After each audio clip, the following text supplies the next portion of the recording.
A message brought to you by Salem Memorial District Hospital, committed to every patient, every encounter, every time. At the KSMO Studios at 1340, we welcome you to Tuesday, December 18th, and we have Mayor Brad Nash with us this morning. Well, first off, Mr. Mayor, glad to have you along with us. Good to be Glad here. You can make it in, and second of all, it's getting closer and closer and closer to Christmas, and I know at your house that's a busy time. It is. It is very busy. We actually took a break this last weekend, and it had been a little bit since we had gotten some time away, so we took a weekend and went to Branson, took the kids to Silver Dollar City and seen the lights and all that. And Stan, I have never seen so many people in one place in my life. And we go to Blues games, we go to Cardinal games, walking Wall through to the wall. main streets of Silver Dollar City was worse than walking out after a game. And I'm not kidding. They had I believe they said it was either 6 or 9 parking lots. All of them were full. They had people parking on the sides of the road. And then when we left at 6, the traffic was still backed up 1.5 miles out of the gate at Silver Dollar City to get in. It was crazy. Well, I can honestly say I've been there one time when the weather, to see the lights, and it was cold. Okay, yeah. I mean cold. You froze. Everybody's running into the little shops just to try and warm up. After a while, hot chocolate froze as soon as you got back outside. I mean, it was that cold, and it was beautiful, but Yeah. it kept attendance down, which Sure. helped. But you couldn't stay out there very long to watch Yeah. the light shows. After about 8-10 minutes, you got to get back inside because it is open. I mean, that wind comes whipping right through there, and it'll get you cold. Now, when you get in the Absolutely. lower areas, not so bad. But Yeah. anyway, but the weather was pretty good this weekend, and so with the Very nice pretty. weather, Very pretty. everybody wants to get out there and see. And they've made some nice additions to their light show. And they really have done a good job down there. But you're right, it's a little crowded. And Yeah. You have to be patient. well, you do, and you got to get there early in the day, then stay. Yeah. If you really want to see it, because boy, like you're saying, some of those parking lots are pretty far away, and waiting for that bus gets a little cold too. Yeah, but it's all right. We've had a good time. I'm really excited. I love this time of year. And just what it means. The true meaning of Christmas and being able to spend time with your families and all that. And I just really enjoy it. But it's kind of one of those things that after it's over, I'm ready to be done with it. Yeah. But we're still in the phase right now that we really love it, and so we're really excited. Okay, very, very, very good. Well, given all that being said, we'll just get some city business because this won't take very long. But I also want to talk a little bit about the toy drive at the firehouse because that's a real key, integral part of our community, and that has that's been a big part of what you've been doing here lately. So we'll get to that in just a little bit. However, let's get to that Board of Alderman meeting. Not a lot of items on the agenda, but No. the consent agenda did feature a lot of nice sales tax reports and some other reports from different departments. The sales taxes continue to come in fairly strong all the way through 2018, and Brad, the county was up some $90-something thousand from Yes. last year. Yeah. The city, I know, is up a little bit. I don't think it's the 17 or 18% that they are, but still, any rise in sales tax is just more things the city can do for people. That's exactly right, and that's why we talk so often, about shopping locally, and if you can buy it here in town, please do so, and that just helps. Any dollars that are spent just helps your community that much more. It benefits the county, it benefits the city, it benefits our schools. And the more money that we can spend here, the more stuff we can do in our community to make it a better place to live. Enough said. I Yeah. mean, that's about the best way to describe it. So, anyway, some nice reports on the generation of sales tax that was collected or Yes. sent to the city for the in the month of December. Now, that is not for the month of December, and people say, well, how can they get that sales tax turned around so quickly? They don't. Yeah. It's usually goes back at least a month, if not longer. Uh-huh. Some of those go back. Some people pay about a quarter of their sales tax. Some people pay semi-annually because they don't have enough sales to generate that much. Yeah. And other people do pay by the month, and some people pay bi-monthly if they make that much. So the idea is where that sales tax money comes from. It's just a collaboration of all those funds that gets put together, and that includes people who are delinquent with some of their sales Yes. taxes, which that happens as well, comes through. And but also we've noticed that has been a rise, and we really do appreciate that for local sales taxes in all areas. Whether it be the capital improvement sales tax, which helps make things happen, the park and rec with the sales tax there, that's helping pay for your new pool, and also just your general revenue, which is the driving force of the city. Yes, that is correct. Very good. All right, so those reports were in there. We had other reports from other departments as well.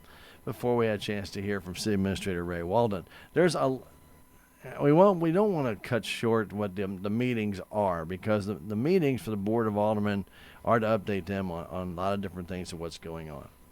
We have a tremendous amount of projects going on. We know the City Hall auditorium is being renovated. We know there's things going on there. We know that there's different things going on in city administrative offices. And we know there's different things going on there. Sally Burbridge is in town. She's been doing a lot of different work. So there's a lot of things going on there. But Brad, it's Christmas time, and near December, you just don't get a lot of answers. Not at all. And it's hard to get bids. It's hard to get the things you need before Christmas time, because people tend to just kind of, we'll get to it. We'll try and get to it before Christmas. That try and get to it before Christmas is very unlikely. And then it seems like right after the first of the year, wham. Am I right? That is true. And, people are contractors and business folks are trying to finish up jobs that happened this year, and, trying to get a year-end totals for the businesses and stuff like that. So, like you said, it does make it really difficult to get get items accomplished in December. And so, and that's one of the things that Ray had mentioned during his report is, probably not the first meeting in January, but by the second meeting in January, we should be having a lot of these reports and stuff come in on these different projects, so we can update everyone. But December is just a slow month all the way around. And I'm actually thinking he may have some on the 1st, since January 1st is a Tuesday. You may actually have, starting on that Wednesday before the next Monday, you may actually have some results from some of that actually coming in. So that would really be good to see if it's all possible. But we'll see. Absolutely. So, but definitely by the second meeting, I'm sure it's going to be a lot longer agenda. Yeah. More than likely. But anyway, so Mr. Walden did indicate, however, that there was going to be a lot of different things going on next year, so we'll look forward to that. But a few things this year: city administrative offices will be closed on Christmas Eve and Christmas Day. Yes, that is correct. They'll be closed there. Also, January the 1st, like you said, was on Tuesday. So they will be closed there as well. So everybody needs to make sure and plan accordingly if you need to get some business done at City Hall. Okay, so next Monday and Tuesday, they will not be open. So if you need to get anything paid, get it paid this week. Yes. Because next week will be a very slow, usually it's a slow week for everybody. That week between Christmas and New Year's. You will have, the offices will be open Wednesday, Thursday, Friday, and Monday, New Year's Eve. Yes. But they will be closed again on New Year's Day. That is correct. All right, very good. And that's really about all that Mr. Walden said at the time, except we've got these reports coming. Didn't go any further. That is right. Well, that was easy. Short and sweet. Short and sweet. All right. There is some business, though, that did have to be taken care of for the Salem Memorial Airport. There's some tree clearing and removal that needs to be done. I don't. Tree cleaning to me just doesn't sound logical. It sounds like getting a big, hose out there scrubbing the trees off. Yeah, for $179,000, they better clean them good. That's right. But it is going to be. They are extending the runway. Yes. So they need to clear a few trees out. FAA has requested that we remove some trees at the airport, and so we have approved this bid, but we had to have the resolution to be able to move forward with that, and so that was bill number 3406. And the bid amount was the low bid that was approved at a previous meeting, and that was for $179,345 to get that done. Right. Now let's explain what this is, Brad, if we can, because a lot of people say, wow, where's the city going to budget that from? This is a grant that you get through Department of Transportation. Yes. Okay. This grant helps pay 90% of this. So the city Yes. doesn't have to pay $179,000, they have to pay $17,900. Uh-huh. That's a heck of a return to Yeah. get, on your thing. The bid specs were put together by MoDOT, Department of Transportation. Yes. As to what they need, and then they sent the bids out. They collected the bids, and then they actually recommended a bid. Uh-huh. Correct, of the low bids, right? I believe that's right. Yeah. Yeah. So it wasn't the aldermen that really went out and the city that went out and got the bids. It was actually the Department of Transportation that got the bids, and then they work a lot with these different companies. So they know those names and know if Sure. they're reputable or not, and they will they'll make their recommendation, and then so of course if they're making a recommendation, pretty well already approved, right? Yeah. Yeah. And it that project has been approved by Department of Transportation, and like I said, it's just a formality. We needed to get this bill approved, and so we could sign this contract and They move get forward. to work. Yeah. Is there a date that they have to have that done by? Do you remember?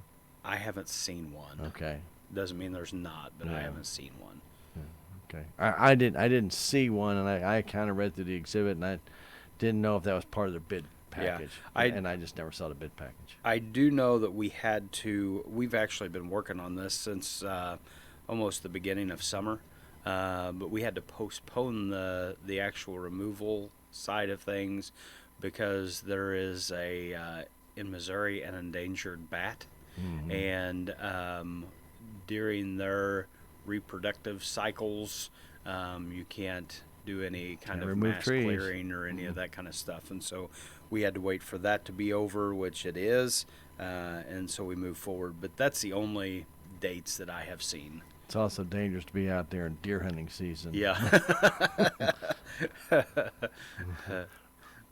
Don't cut down where my tree stand is. That's dude. right. That may not go over real well either. No, we're kidding about that, but it is one of those things where Department of Transport, any government agency has to cross the T's, dot the I's. Yeah. Everything has to be done, and if there is any environmental issues, they have to be addressed.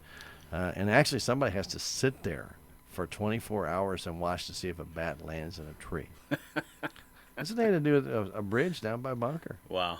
He had to sit there. He had to sit there 3 days for the government, for the Forest Service, to see if a bat landed in that one tree they were going to move. 3 days. That's crazy. And none did. It was okay. We moved the tree. So can you sleep while you're watching? I guess. I guess you got to probably had to have a camera on though the whole time. But anyway, but it was interesting. I remember hearing that. I said, "Really? Couldn't go to the next tree over?" Yeah. I mean, I don't know. I don't know how those habitats work. So my stupidity in that is extreme. Yeah. I don't do a lot of batology or whatever No. it is. I'm not a big Batman fan, so I don't know about that. But obviously, they do go through every precaution to make sure they're not endangering a species. That is correct. So very good. All right, that was approved last night. Very good. Okay, destruction of some old police records, and this is something to do virtually every year. Yes. Once the records usually get to be 7 years old, and we're talking about non-essential records. We're talking about logs. We're talking about a report that was not a felony, just a report that was issued, maybe an investigation, notes or things of that nature. Nothing of any major consequence that has to be saved forever. And if there is charges filed that go to court, and they can be saved forever. Any felony will be saved, anything of that nature. But some of these, like old parking tickets, if they used to issue them, not a big deal. Yeah. Burn them up. Yes. Get rid of them. Destroy them. They take up a lot of room. There's a lot of paper. It really is. down And, there. you know, like you said, you get into any, like the incident reports or the, you know, they have to do the racial profiling, statistic worksheets, and that type of thing. You know, that takes up a ton of room, like you said. And they have it electronically as well, but it has Yeah. to be documented on paper first. Yes, that is correct. So that was approved to go ahead and destroy those records. And like I said, those records are usually destroyed in a furnace. Uh-huh. So you don't By fire. by fire. That's usually what you do in a furnace. There, Yeah. Brad. No more. No more. And you throw it in there, and they're gone. They are gone. All right, and then there's a little discussion. Like we noticed that the first normal Board of Alderman meeting date, there's just nothing on the agenda. No. And you made a decision, tried to get a hold of the attorney, couldn't get in touch with each other before a decision needed to be made, because you guys make that determination if basically Thursday at 4:30. Uh-huh. That's when the agenda comes out. That's when we get it, and the media gets it, and everything else. And so if you're not going to have a meeting, that decision would need to be made by then. And obviously there was a communication that did not get fully around back to you. Uh-huh. And the decision was made to go ahead and cancel the meeting because you had all of, what, 2 items We total? Yeah, there was the consent agenda that had 2 items on it, and then we had the destruction of the police records. And so when I got the agenda, I was under the understanding that I was able to cancel a meeting. And to be honest with you, the meeting would have taken all of 2 minutes, if that long. If you had a longer prayer, maybe. Yeah. Yeah. So I was under the understanding that I was able to cancel the meetings, and so I went ahead and did that. And what we had found out later is that is not correct by state statute. We have to have the meeting, and so I apologized, and I just a little flubber on my side, but there was just it's kind of one of those things you try to make the best use of everybody's time as possible, Right. and that's what we were trying to do, and we had a little goof up there. So Well, Brad, as Cam said, the city attorney, William Cam C., did mention, he goes, it's kind of crazy. The state statutes basically tell you that if you want to cancel a meeting, you have to have a meeting to cancel the meeting. yeah. Well, because the Board of Aldermen need to vote on canceling the meeting. Uh-huh. And basically, this is to protect the city from having a mayor that just says, you know what, I don't want to vote on that issue. I'm canceling the meeting. Yeah. You know, I don't want to spend any money this month, so I'm canceling the meetings. Well, can't do that. So the aldermen have to vote on the meeting, but as he said, you have to have a consensus of aldermen. Yes. So either you call a special meeting to cancel the meeting. Uh-huh. Makes a lot of sense. Well, but we're checking to see if that actually could be done by phone. You Yeah. know, and if it can be a conference call by phone, that makes it a little bit easier. Sure. To where everybody can make a quick decision. And basically, it wasn't so much about the non-issue of not having items on there, but what if it's a severe weather situation? Uh-huh. And Exactly. I do remember alderman meetings were canceled because of weather. And yeah, And I we do have not done that. remember who canceled them. Yeah, we have done that in the past, Mm-hmm. and so there's just a couple of things that we need to nail down and see what's proper and appropriate, and you know, there may be a possibility that we've got to rewrite our ordinance and how it's read. So we'll do some research and see what we can come up with. You know, you never know until it happens. Yeah, absolutely. Then you find out, right? Yeah. But anyway, any issue that was to come up at that meeting was addressed at this previous meeting, and you can tell, even though Yeah. you know, we're not done talking yet, we basically are. That's all that was on the agenda. It really wasn't too much on it. You did go into closed session. Uh-huh. Any vote taken? No, there was not. No vote taken. There you go. That was the meeting. Yes. We spent more time talking than they did. The actual open session part of the meeting lasted for 15 minutes or so. Yeah. So Kind of if that. yeah, and like I said, the meeting prior to this would have been, 2 or 3 minutes is not an exaggeration, No. and so Well, we've actually had meetings like that when it came to budget time. You remember Uh-huh. as well as I do. You had one thing you had to approve the budget, get together, even though they'd go over the budget a little bit. Most of everything was already presented, documented, put down, given to the alderman with a review. And if there's any questions about it, well, after about 3 minutes or 4 minutes, if no questions, let's vote on it. Let's go. Yeah. Let's move on. Yep, that is true. So there have been very short meetings before where people got there and turned around, didn't even get their coat off yet. Well, thanks for coming. Yep. Wow, that was fast.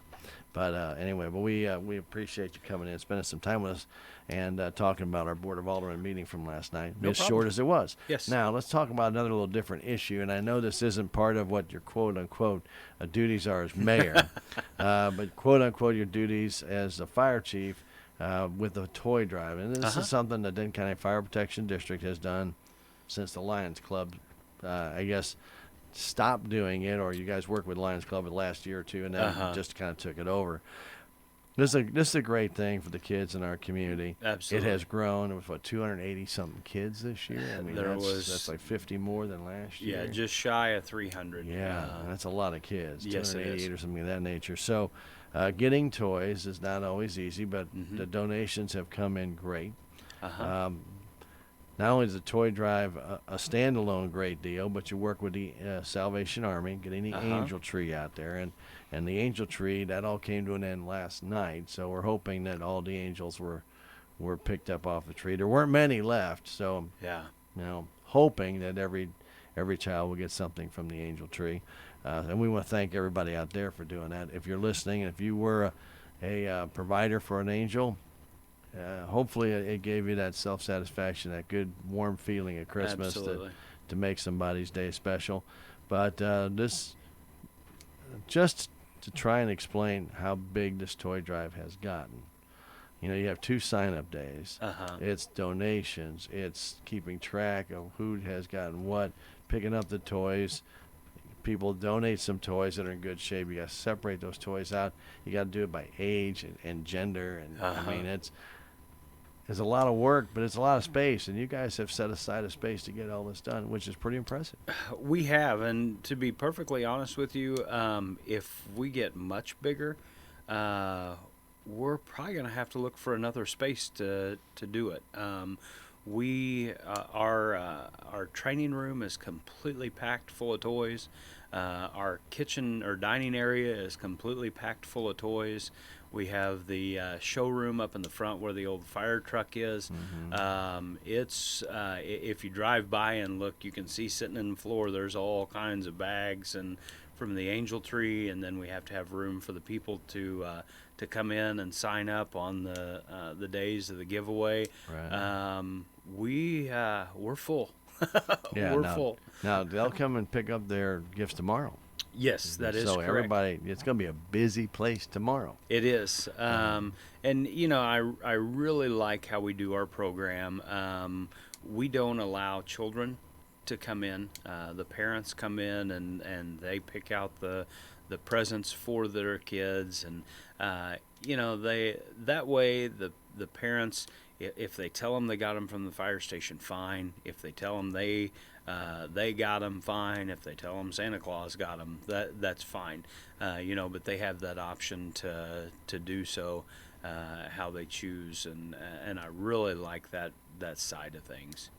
Very good. And now, of course, the angel tree, that's all comes through Walmart. Do they bring that down there as well? So they pick them up side by side? Yes. So that's a lot of extra space Yes. that the fire department has to put aside for all those packages. We start talking 288 kids. And some, and I'll be honest with you, some of the angels get more than others. And Sure. you try not to do that, but there's some people that really like to shop, okay? Yeah. And they get out there, and this would be nice, and this would be nice, and trust me, that's all appreciated. Yes. Very much so. We don't look a gift horse in the mouth. Whatever you can do to help that angel out is totally appreciated. Absolutely. But like I said, there's some people that, I won't say go overboard, but they really go to the nth degree in trying to support those angels, and we do thank everybody for that. Absolutely. That being said, though, if you get 6 bags of necessities for an angel, to go with maybe 2 or 3 bags of toys. That's a lot of stuff. That's a nice Christmas. That's a nice Christmas, but it's a lot of room. Yeah. It takes up a lot of space. And so, first off, the tip of the cap to everybody involved. We know there's a lot of people involved behind the scenes on this, and Yes, we there probably is. don't give them enough credit. They do a lot of great work. You got to keep track of the kids. You got to keep track of the gifts, the Angel Tree, Salvation Army, working in conjunction with them, making sure that the kids all match up, that they get what they came for. Brad, it is a true, well, I was going to say something, a process in motion to watch it all happen. Sure, it really is, and it's something that we will get done Wednesday. As soon as Wednesday is over, then we have to, if there's any toys left over, we sort through those.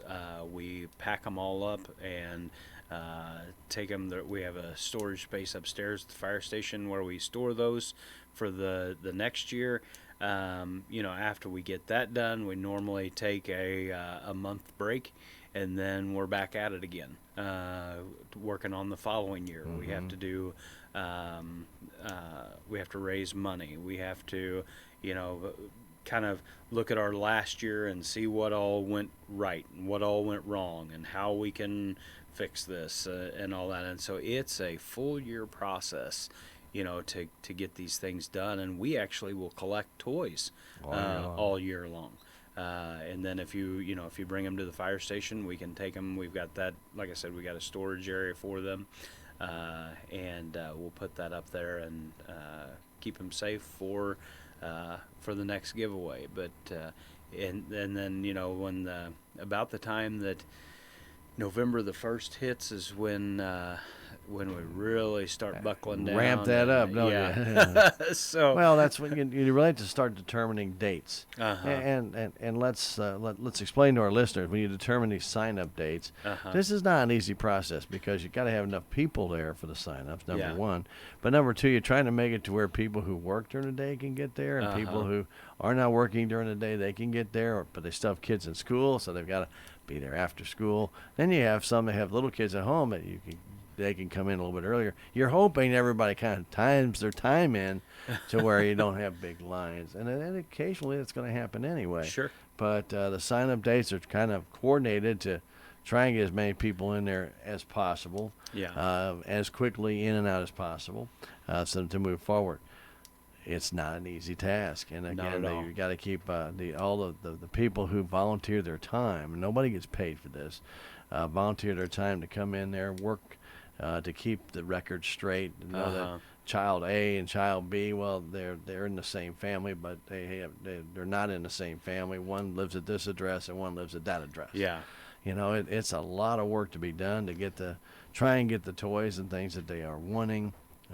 Doesn't always come easy. No. But as you're mentioning, and if people would like to donate toys during the year at any time, they're welcome to. They can come by the fire station and leave them there, and you guys will take care of them and put them up in storage. I know a lot more of that gets kind of hammered on the public nearer the time.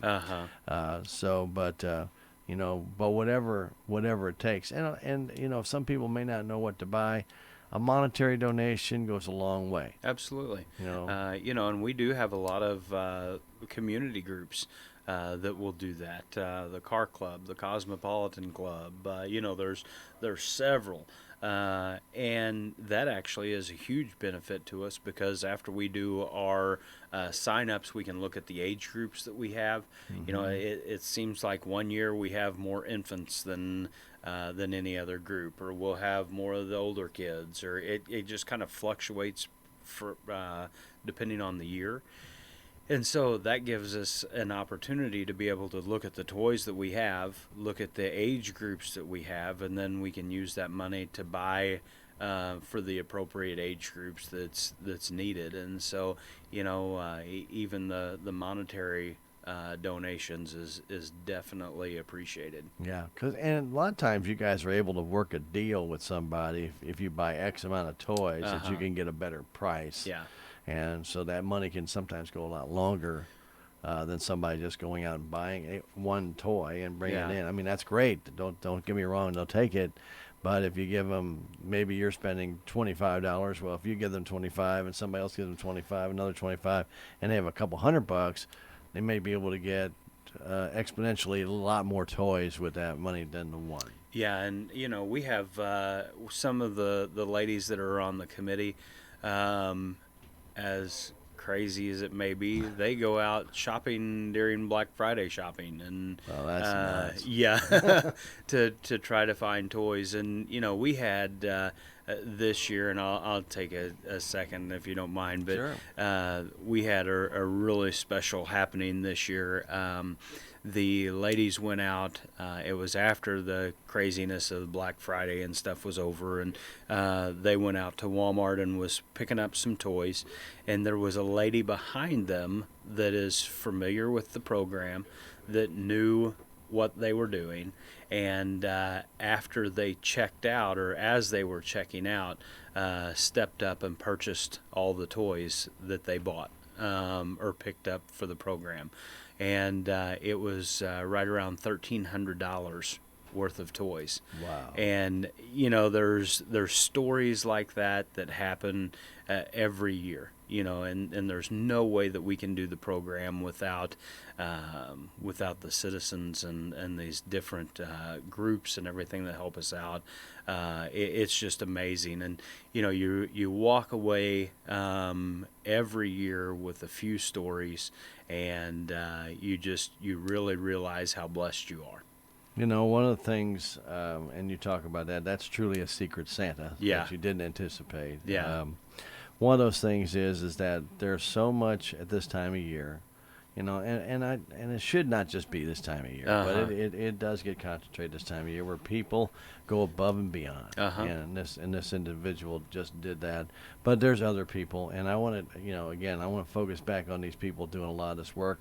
The families that come in as a family to work at separating these toys, to work at placing new toys, the toys that are purchased that they have to go and take out, move, and whatever, plus the Salvation Army angel tree bags that are brought in, and you got to move them. There is a lot of moving parts to this, Brad, and I know you couldn't name every single person. I don't want you to, because you're going to leave somebody out, and then they're going to, they're just going to ream on you. So I don't want you to do that. But what I want people to know, that this is not just the Denton County Fire Protection firemen that do this, though a lot of them help do a lot of work. It's not just their families. They also come in and do a lot of work. Yes. It's not all. There also is a lot of different things where, as you're mentioning, groups do it. Salvation Army helps out a lot of different people. But those individuals that are not associated with the program, those individuals that don't even have children anymore, maybe their children have come and grown and gone, and then you have other people that just want to make sure that everybody has a good Christmas. Absolutely. They don't ask for recognition.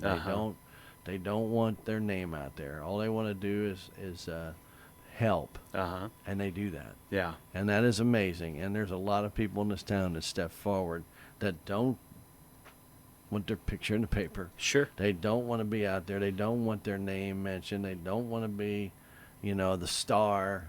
Hey, I'm doing this. See me do it. No. All they want to do is make sure that these kids have a good Christmas, and just so many of these people are out there that it just is overwhelming when you see the amount of help, first off, that's needed for this, but the amount of help you get it done. Absolutely. And if we're always looking for volunteers to help with the program, if anybody's out there and would like to help. And on the days that we have giveaways, there are several high school students that come in, normally from the National Honor Society, to help. The majority of our committee members are there. We have enrichment services there. We have staff that helps in the kitchen, because these folks are there from about 8 o'clock in the morning to 6 or 7 at night. We've got to have them some snacks and that type of thing, because they go hard all day long. And so there's staff in the kitchen that helps kind of refresh cookies and that kind of thing. And so we have runners that when the parents pick up the toys, help them run toys out to their cars, and there's a lot of moving pieces.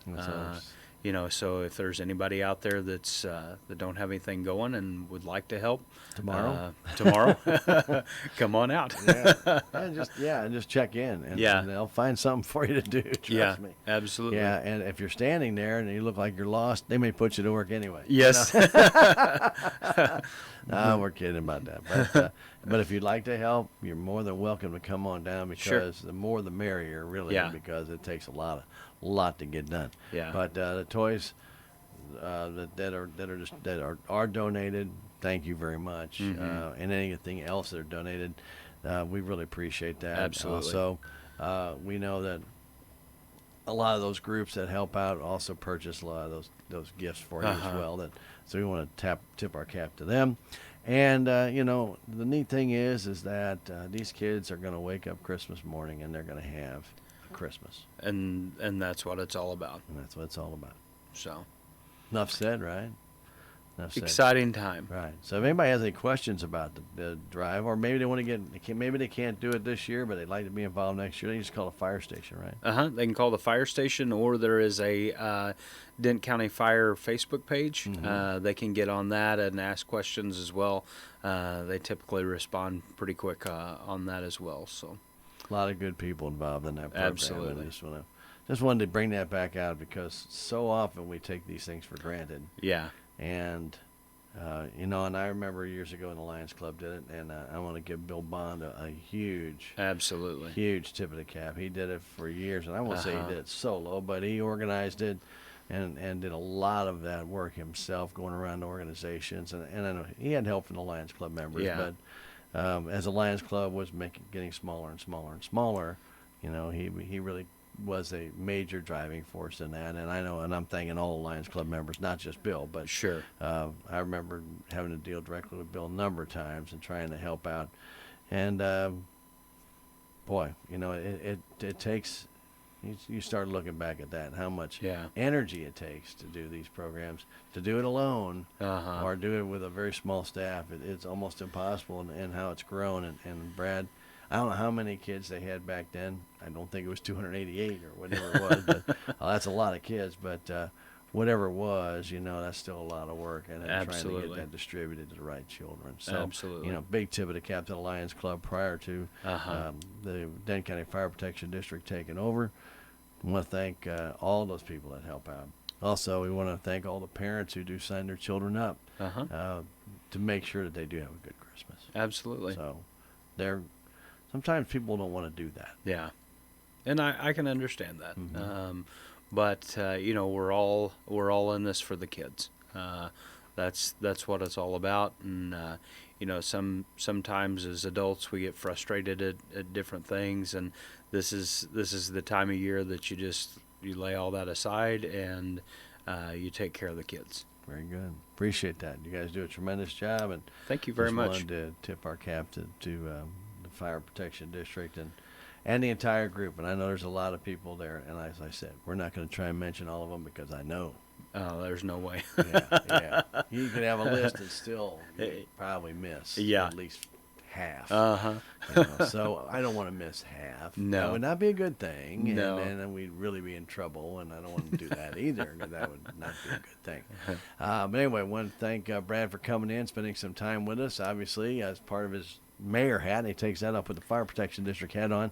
Now I guess he's working for Air Evac, because he's got their hat on today. Well, I try to help everybody out. Anyway, but it's a wonderful time of year. Appreciate it. The guys got the Christmas lights out for the city. They do that Yes. usually right around the Thanksgiving, that weekend before Thanksgiving. Lights look fantastic all over town. Really did a good job with that, and we want to thank them.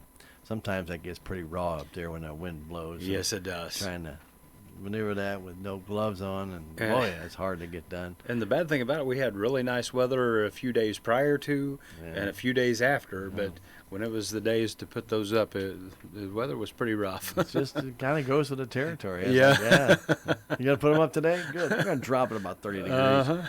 Yeah. Yeah, we'll take the blame on that now and then. But we really do appreciate all the work done by everybody to make Christmas a little bit special for everybody, and we hope that you and yours have a very Merry Christmas Thank and you, the you happiest too. of New Year's. And also for our listeners out there that do have any questions, again, you can call the Fire Protection District or check that out now. Of course, the pickup day is tomorrow. Yes. If you have an issue, something happens tomorrow that they can't get them, is there some other? I mean, I know you guys will work with them to get their gifts, but We try to work with everybody. Just give us a call at the fire station as soon as you find out that there's a difficulty, and we can make other arrangements. okay. So we want to remind everybody tomorrow is the day, Yeah. but car can break down, Absolutely. child can get the flu, something can happen and can't get away, and it's called Murphy's Law. And at least the weather is still supposed to be dry tomorrow, Yeah. which will benefit that and still be around 52, 54 degrees. We'll take which will be very nice. I guess the one little thing we do want to remind everybody, and that was in the Board of Alderman packet here back in November, about we haven't had the snow. Knocking on wherever I can find wood, okay? We haven't had the snow or the ice. However, we did have one morning where the guys did get out and have to put down some surface material for traction. I do want to remind everybody that there are snow routes in the city of Salem. Yes. If you don't know what those snow routes are and you live on one, you should be aware, okay? Because those are the roads that are going to get treated first. However, they do also ask you to get your vehicle off those roads if you know that there is in the forecast snow. Now, I know some of the forecasts we get are kind of wild out there. We're going to get 5 to 8 inches of snow and we get a nothing, But if you can, you just never know. So you may want to park off that road, that snow route that you live on. Please do that, simply because when the plows come by, they don't have time to go and knock on your door and say, would you please move your vehicle? And then they have to just if you do get a big snow, the snow ends up piling up against your car, and people aren't very happy about that. But you're not supposed to be on the road. Yes. You can look at that like emergency preparedness training. There you go. If they call for that and then it doesn't snow, but you've moved your car in anyway, that's just good training. Yeah. So when it does happen, you already know how to do it. You've already got a plan in you place. already got a plan in place. So anyway, and if worst comes to worst, the city would have to move your vehicle. They can tow it. So Yes. just be prepared for that. And if you're not quite sure what those snow routes are, there is a list of them at the city hall. You can go down and pick them up. It's in the ordinances. I think it's still online. If I'm yes, not I believe mistaken, so. I think you can get it online at the salemo.com website by going to city and checking that out in the ordinances, and you can see where that is. Just put in snow routes and it'll come up. And do read them carefully, because some people, going west and east, they may be directionally challenged a little bit. So, if you're not quite sure. But if you are living on one of those, just make sure that you abide by that. Hopefully we won't have any super bad weather to where that is necessary. But there are designated snow routes in the city. Most of those are on routes to senior housing, to the schools, or even some major areas where there's high traffic. Otherwise, those routes aren't utilized too much. But there still are quite a few of those snow routes that are designated. Yes. Very good. I think I'm done. I think I'm done. I think you're done too. All right. So you got big plans for Christmas? Well, we do. The parents are coming down, and boy. we're just going to hang out and probably eat way too much and Well, that's a given. open a lot of presents and visit. So Well, that's looking good. forward to it. Are they coming down the weekend before Christmas, or are they guys coming down Christmas Eve or They're going to Christmas come Day? down Christmas Day. Christmas Day. Yeah. Very good. Very good. Yeah. Well, I hope their travels are safe. And thank you very much. I haven't seen your mom and dad in quite some time, so I haven't either. that might be on purpose. Yeah, well, I don't know. I'm just saying. We got 5 kids, and they moved to Lebanon, so I don't know. cuts back on that babysitting. I'm That's telling you right. that right there. Oh yeah, no doubt about that. But yeah, no, but nonetheless, well, we wish you and yours very, very Merry Christmas, and as I mentioned, the happiest of New Year's, and right here on KSMO Radio, that has been Mayor's Moments with Mayor Brad Nash, and we'll kind of call it the Toys for Tots moments as well here at KSMO Radio. If you want to call it whatever you want, toy drive, call it what you will, here at KSMO Radio. And again, we thank you, Brad, for coming in and spending some time with us, buddy. Thank you, sir.